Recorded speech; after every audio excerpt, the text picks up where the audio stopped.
كان محمد الدفتردار أحد سواعد الوالي محمد علي باشا، يستخدمه ليبطش بالمصريين ويحكم سلطته على الشعب.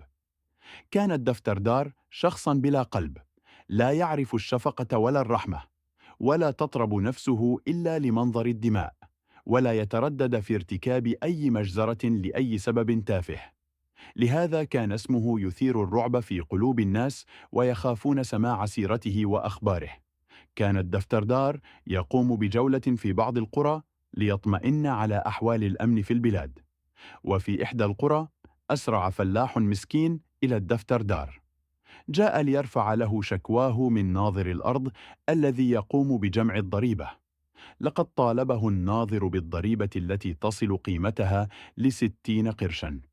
عجز الفلاح عن السداد، وطلب مهلة لجمع هذا المبلغ الكبير، لكن الناظر رفض الطلب وأمر بمصادرة بقرة الفلاح.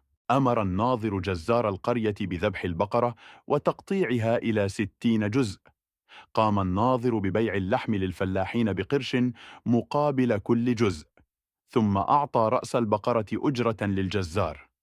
بكى الفلاح وهو يشتكي للدفتر دار من قسوة الناظر. لقد ذبح بقرته أمام عينيه وقسمها على الفلاحين مقابل 60 قرشا فقط، وهي تساوي 120 قرشا. قام الدفتردار باستدعاء الجزار والناظر وجمع أهل القرية. سأل الجزار عن سبب ذبح بقرة الفلاح. أجاب الجزار أنه عبد المأمور وأنه لا يستطيع رفض أوامر ناظر الأرض. قال الدفتردار: وهل ستنفذ أوامري إذا أمرتك الآن بذبح الناظر؟ قال الجزار: أنا عبد مأمور يا سيدي.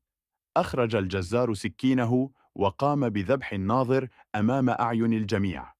ضحك الدفتردار وأمره بتقسيم الجثة إلى 60 جزء وأن يترك الرأس على حاله. أمر الدفتردار كل فلاح بشراء جزء من جثة الناظر بقرشين، ثم أعطى الجزار رأس الناظر أجرا له كما أخذ رأس البقرة أجرا من قبل، وأعطى النقود للفلاح ليشتري بقرة بدلا من بقرته. انصرف الدفتردار من القرية بعده أن أقام أبشع مجزرة، وهو يظن أنه يقيم العدل ويرد المظالم إلى أهلها.